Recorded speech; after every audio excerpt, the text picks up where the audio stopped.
إياك نعبد وإياك نستعين اهدنا الصراط المستقيم صراط الذين أنعمت عليهم غير المغضوب عليهم ولا الضالين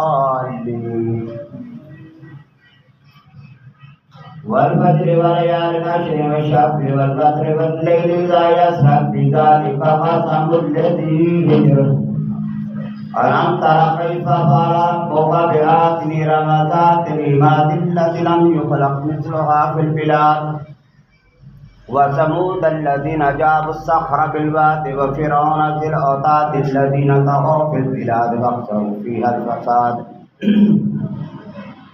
فسبح عليهم ربك صوت عذاب إن ربك لبالمرصاد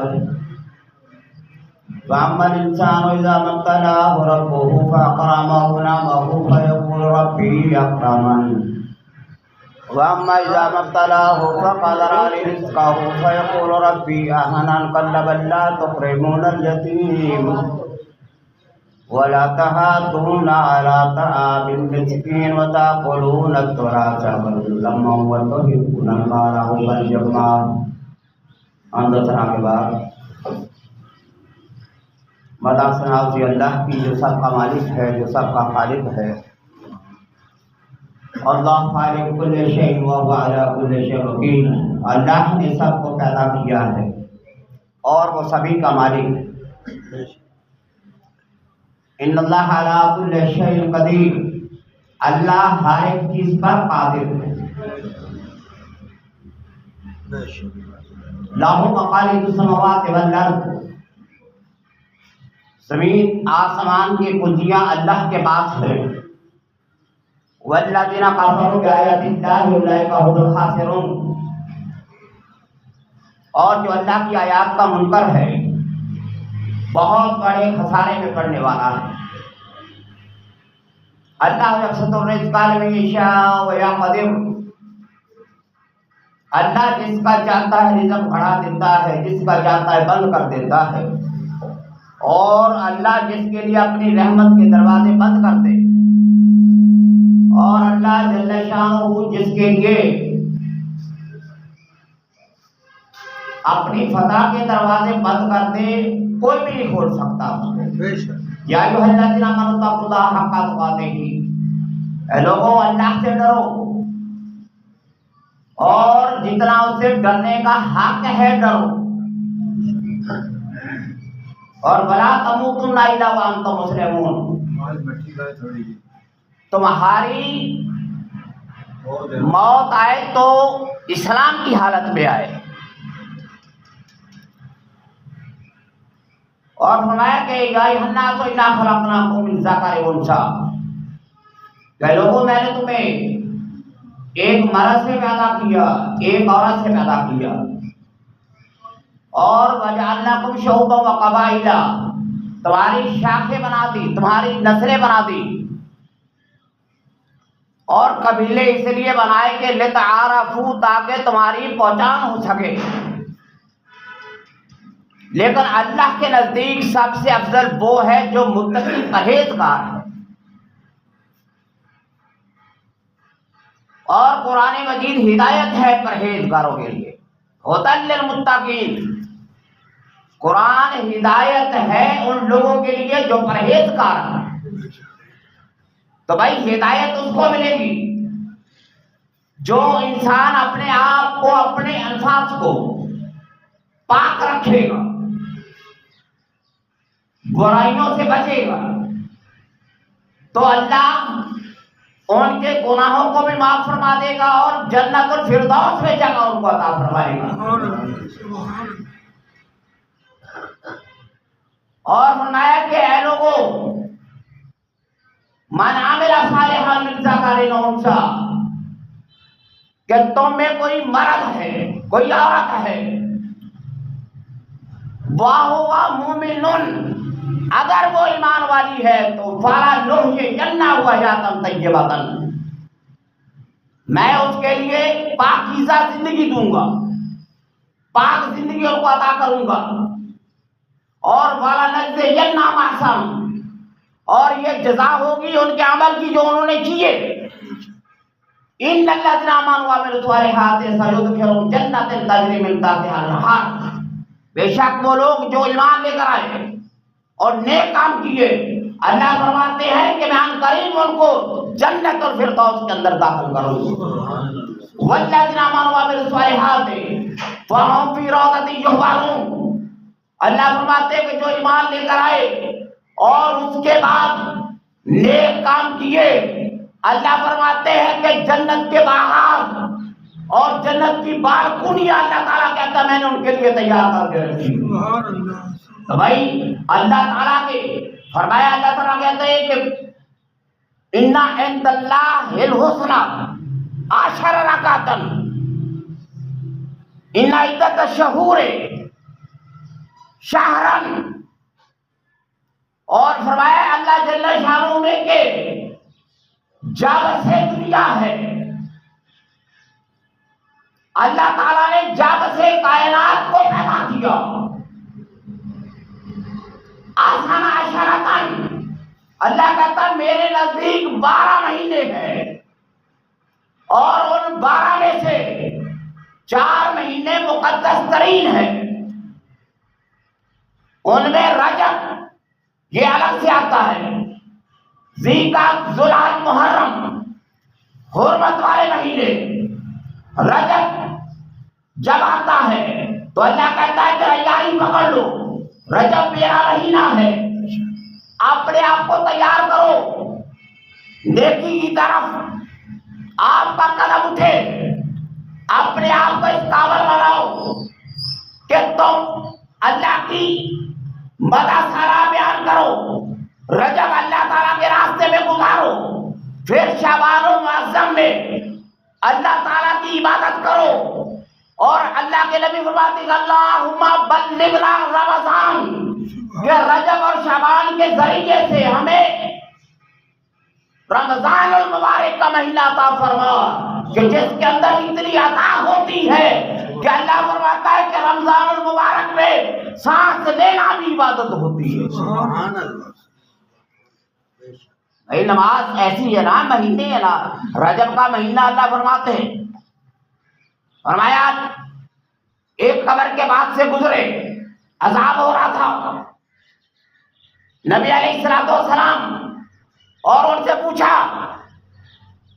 کہ اگر اس شخص نے رجب کے مہینے میں 2 نفل پڑے ہوتے تو اس کو کبھی قبر کا عذاب نہ ہوتا، تو صرف فرض نمازوں کی بات نہیں تھی، فضیلت کے لحاظ سے، نفلی نماز کے لحاظ سے نبی صلی اللہ علیہ وسلم نے فرمایا صحابہ اکرام سے کہ اگر رجب کے اندر اس نے 2 رکعت اللہ کے لیے پڑھی ہوتی تو اللہ اس کو قبر کے عذاب سے بچا لے۔ سبحان اللہ، تو بھائی رجب کا مہینہ اللہ فرماتا ہے میرا مہینہ ہے، اس کا ایک ایک دن اللہ تعالیٰ فرماتے ہیں بڑا مقدس ترین ہے، فرمایا جس طرح سے رمضان المبارک کے فضائل ہیں اسی طرح سے رجب المرجب کے بھی فضائل ہیں۔ تو رجب اللہ تعالیٰ نے گزار دیا، لوگوں نے نمازیں پڑھی، روزے بھی رکھے، لوگوں نے اللہ کی تسبیح بھی بیان کی، تقدیس بھی بیان کی۔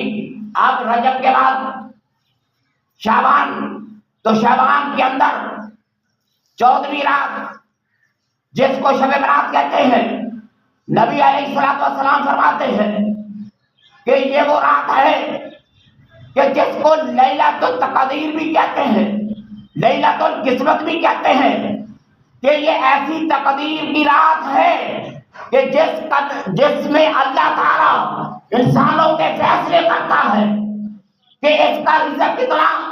آپ دیکھو ہر ایک چیز تو اللہ کے پاس ہے، رزق بھی اس نے لکھ دیا، اللہ تعالیٰ نے زندگی بھی لکھ دی، حیات بھی لکھ دی، موت بھی لکھ دی، خوشیاں بھی لکھ دی، نماز، روزہ، حج، زکات جو کچھ بھی ہے سبھی کا لکھ دیا۔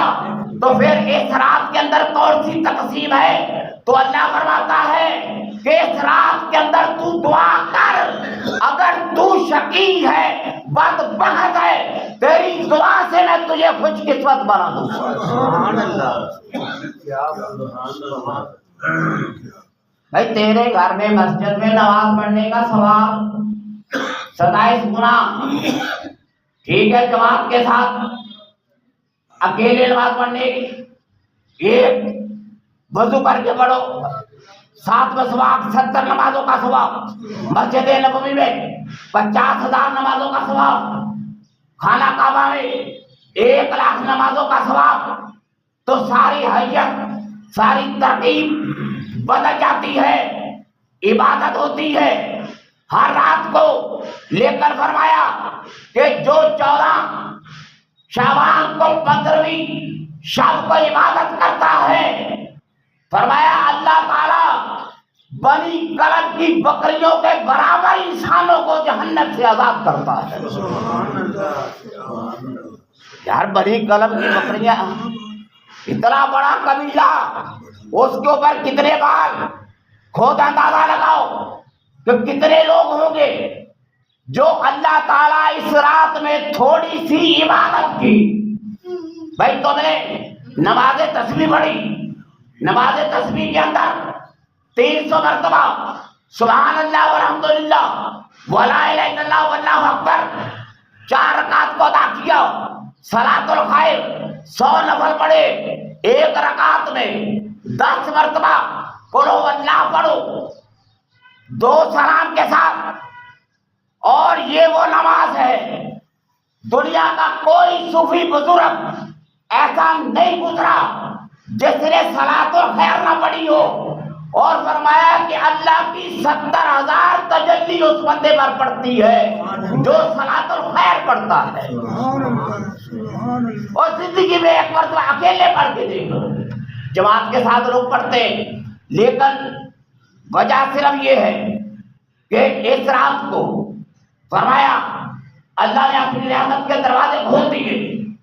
پہلے آسمان کا دروازہ کھلا، دوسرے کا، تیسرے کا، چوتھے کا، 5ویں کا، 6ٹھے کا، 7ویں کا، فرمایا پہلے آسمان پر کھڑا ہوا فرشتہ کہتا ہے کوئی ہے اللہ سے مانگنے والا تو اللہ سے مانگے، اللہ اس کی حاجت کو پورا کرے گا۔ دوسرے آسمان کا فرشتہ کہتا ہے کوئی ہے گنہگار جو اللہ سے مانگنے والا ہے۔ تیسرے آسمانوں کا فرشتہ ندا دیتا ہے اے سوئے ہوئے بندے کھڑا ہو، اٹھ، اللہ کے لیے کھڑا ہو جا، نماز پڑھ، اِنَّ صَلَاتِي وَنُسُكِي وَمَحْيَايَ وَمَمَاتِي لِلَّهِ رَبِّ الْعَالَمِينَ، میری نماز، میرا روزہ، میری حج، میری زکوٰۃ، میری قربانی، یا اللہ سبھی تیرے کے لیے ہے، تیرا کوئی شریک نہیں ہے۔ اٹھ قرآن پڑھ، رات کو تسبیح بیان کر، اور لوگوں کھڑے ہو جاؤ اس رات کو، پہلے آسمان سے لے کر 7ویں آسمان کا فرشتہ صبح تک صدا لگاتا ہے کہ مبارک ہو وہ آدمی جو رات کو اللہ کا قرآن پڑھتا رہا، مبارک اس آدمی کے لیے جو رات کو ذکر کرتا رہا، مبارک اس آدمی کے لیے جو رات کو سبحان اللہ پڑھتا رہا، مبارک اس آدمی کے لیے جو قرات کرتا رہا۔ بھائی کوئی بھی عبادت آپ نے 10 پڑھ لی تو ہو سکتا ہے اللہ قبول کر لے تمہاری 10۔ اور آپ کو ایک بات بتاؤں کہ یہ ہم جو فرض نماز پڑھتے عشاء کی نماز کے بعد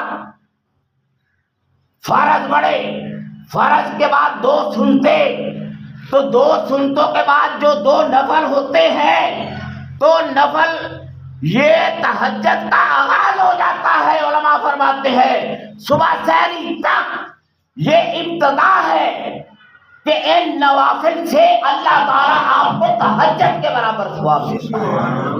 اور علماء لکھتے ہیں کہ بعض بندے نہیں اٹھ سکتے، بعض آدمی کہتے ہیں ہماری نیند بڑی مضبوط ہے ہم نہیں اٹھ سکتے، فرمایا کہ تم رات کو نماز پڑھو، نماز پڑھنے کے بعد 10 رکعت پڑھو، 10 رکعت 2 نفل کر کے جیسے مرضی پڑھو، تہجد کی نیت کر لو۔ چلو وہ جو سحری کے وقت تہجد کا ٹائم ہے اس کے فضائل زیادہ ہیں، لیکن علماء فرماتے ہیں کہ 10 رکعت جو تم نے پڑھی اللہ تعالیٰ تہجد کے برابر اس کو ثواب دے گا۔ بھئی یہ نبی کے لیے فرض ہوتی ہے تہجد، لیکن جو آدمی پڑھتا ہے تو اللہ تعالیٰ تو پہلے آسمان پہ آ جاتا ہے، مطلب کیا ہے کہ نزدیک ہو جاتا ہے، اس کی رحمت قریب ہو جاتی ہے، وہ کہتا ہے کہ بندے مانگ، رزق مانگتا ہے، بیٹے مانگتا ہے، جنت مانگتا ہے، کیا چیز مانگتا ہے، بیمار ہے تو شفا یابی چاہیے۔ اللہ تعالیٰ فرماتے ہیں ہر روز تہجد کے وقت فرشتہ صدا دیتا ہے کہ رات کے وقت جو بندہ کھڑا ہے میری عبادت کے لیے، اس کو سوائے میرے کوئی بھی نہیں دیکھ رہا، لہذا اسے جنتیوں میں سے لکھ لے۔ یار دیکھو تہجد میں کون دیکھتا ہے کسی کو؟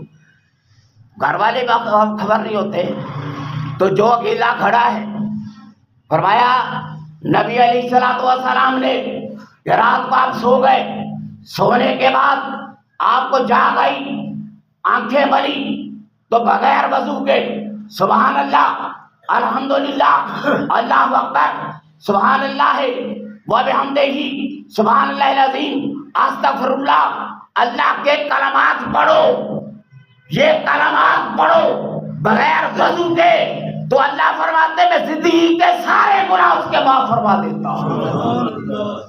بھائی حج کے بڑے فضائل ہیں، صدقے کے بڑے فضائل ہیں، ذکر کے بڑے فضائل ہیں، لیکن یہ جو سجدہ اللہ کے سامنے آپ کیا، فرمایا سیدہ کائنات فرماتی ہے شعبان کی رات کو میں نے دیکھا نبی علیہ الصلوۃ والسلام میرے بستر سے جدا ہوئے تو میں ڈھونڈتی ہوئی جنت البقیع میں گئی، وہاں پر بھی نہیں پایا، پھر میں جب واپس آئی تو مسجد نبوی کے اندر آقا دو جہان کھڑے ہیں، الحمدللہ رب العالمین الرحمن الرحیم مالک یوم الدین ایاک نعبد و ایاک نستعین اہدنا الصراط المستقیم۔ نبی علیہ الصلوۃ والسلام صرف دو نفل پڑھے، سبحان اللہ سے شروع کیا اور پڑھ کر سورت نبی علیہ الصلوۃ والسلام نے رکوع کیا، پتہ نہیں کتنی مرتبہ کیا، 1 2 3 گھنٹے 4 گھنٹے تک سیدہ کہتی ہے 2 نفل میں گزار دیے، اور جب سجدے میں گئے فرمایا اللہم لک الحمد، اے اللہ تیری حمد، اے اللہ سجد کا تجھے سجدہ کیا، سودائی میرے خیال نے، وفرادی میرے دل نے، سجد للہ الذی سجدہ کیا یا اللہ تجھے خلقہ و صورہ، جس نے انسان کو پیدا کیا اسے صورت عطا کی، اغفر الذنب والذنوب، اے اللہ میرے گناہوں کو معاف فرما، یا عظیم الارض لکل ذنب، میرے جتنے بھی بڑے بڑے گناہ ہیں، آقا کائنات کی آواز ہے بلند ہو رہی، آنکھوں سے آنسوں کی جھڑی لگی ہوئی ہے، نبی علیہ الصلوۃ والسلام نے رکوع کر کیا اور پھر پڑھا اللہم ارزقنی قلبا تقیا نقیا، اے اللہ مجھے پاکیزہ دل عطا فرما، پاک دل عطا فرما، نقیا من الشرک، ایسا دل عطا فرما جو شرک سے پاک ہو، اے اللہ مجھے نیک بنا دے، گناہوں سے بچا۔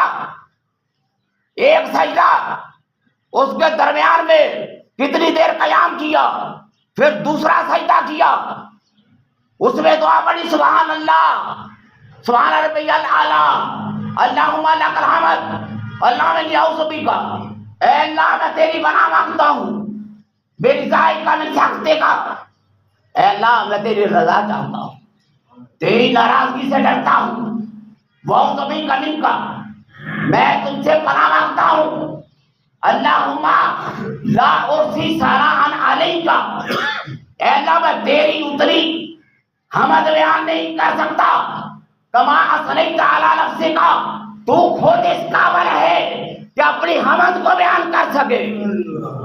فرمایا وَأَقْبُلُ أَخِي داؤد علیہ الصلوۃ والسلام، فرمایا کہ میں وہی دعا مانگتا ہوں جو میرے بھائی داؤد علیہ السلام نے مانگی تھی، کہ اغفر وجہی لسیدی التراب، اپنے چہروں کو یا اللہ میں مٹی میں دفن کرتا ہوں، میری استغفار تیرے سامنے ہے.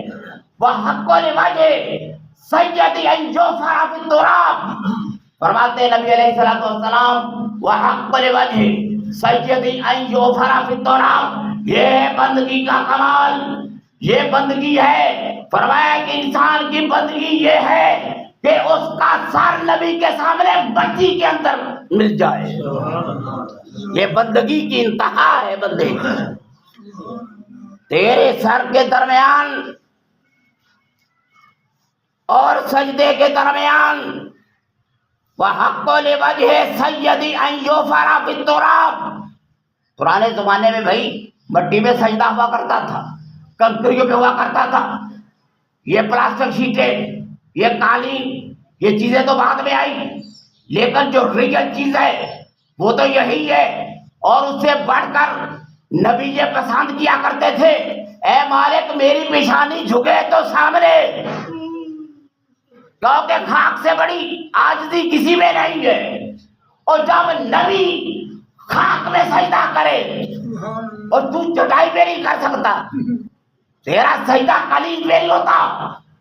اور 70 لاکھ کے قلیل اے سی بچھے ہوئے، پانی مفت کا، ہر چیز لگی ہوئی، لیکن مسجد میں آنے کی توفیق نہیں.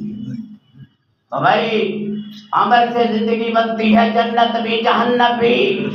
یہ خاکی اپنی فطرت میں نہ روری ہے نہ ناری ہے. تو اللہ کی عبادت ہے جو بندے کو جنت میں لے کر جائے گی. صرف یہ نہیں کہ شب برات میں، شب معراج میں، لیلۃ القدر میں فرمایا کہ ہر رات تیرے لیے لیلۃ القدر ہے اگر تو اس کے حق کو پہچان جائے تو. یار وہ لوگ ایسے تو نہیں تھے. عشاء کی نماز 40 سال تک، عشاء کی نماز سے فجر کی نماز، امام اعظم ابو حنیفہ، حضور غوث اعظم ساری رات، حضرت عثمان ہر رات کو ایک قرآن مجید ختم کیا کرتے تھے. یار سارے یہ ماں کے پیٹ سے پیدا ہوئے تھے، کوئی آسمانوں سے نہیں گرا تھا. تو بندگی کر، جھک جا اللہ کے سامنے، سرنڈر کر جا، اپنے آپ کو اللہ کے سامنے جھکا دے. تو مت سمجھ میں بڑا ہے، کوئی بڑا نہیں ہے، سب سے بڑی ذات اللہ کی ہے. اگر تیرے دل کے اندر بات ہے تو اللہ کہتا ہے پڑھ اللہ اکبر اللہ اکبر اللہ اکبر اللہ اکبر. یا ایھا الذین آمنوا اذا نودی للصلاۃ، اللہ تعالیٰ کہتا ہے جب میرے گھر سے آواز آئے جمعے کی تو کاروبار چھوڑ دے، حلال کاروبار تیرے لیے حرام ہو گیا، حلال کاروبار بھی نہیں کر سکتا. تو مسجد کے پڑوس میں بیٹھ کر اگر نماز نہیں پڑھتا، تیرے سے بڑا بدبخت کوئی نہیں. اللہ تعالیٰ کہے گا قیامت کے دن، اللہ کہتے ہیں یوم یکشف عن ساق، جس دن میں نے اپنی ساق بچھانی قیامت کے دن، وجدون علی السجود، اور میں بلاؤں گا لوگوں کو کہ آؤ سجدہ کرو. وہم سالمون، یہ بڑی سلامتی والے تھے، تو سارے لوگ سجدہ کریں گے جنہوں نے آواز کو سنا، اللہ اکبر، مسجد میں آئے نماز پڑھی. اور جن لوگوں نے انکار یہاں کر دیا، اللہ کہے گا ان کو پیچھے ہٹا دو کہ یہ سجدہ مجھے نہیں کر سکتے. یوم یکشف عن ساق ویدعون الی السجود فلا یستطیعون، اللہ کہتا ہے فلا یستطیعون، اس دن ان کے اندر سے طاقت کو میں نے سلب کر لینا ہے. خاشعۃ ابصارہم، ان کی آنکھیں جھک جائیں گی.